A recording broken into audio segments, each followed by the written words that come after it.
ba wai in an idar da sallah azhar da la'asar ba kadai, a'a in an idar da sallah azhar da la'asar din za a yi, sannan za ka iya kana cikin motarka, kana shagonka, kana ainihin kona, kana duk wani wuri wanda ba an hana zikiri ba kamar ban ɗaki ko kuma wani wuri mara dacewa, za ka ci gaba da waɗannan kabbarbari.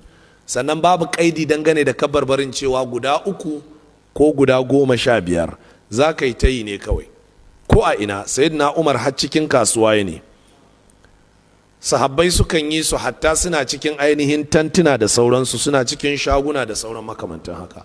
Wannan da yana nan a cikin littafin Sahihul Bukhari.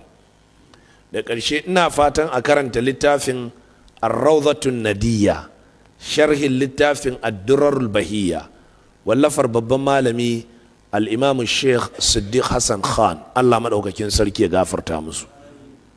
Waɗannan na daga cikin kaɗan na hukunce-hukuncen da suka shafi hukunce-hukuncen layya da hukunce-hukuncen idi da kuma ranakun da suka shafi ainihin waɗannan hukunce-hukunce.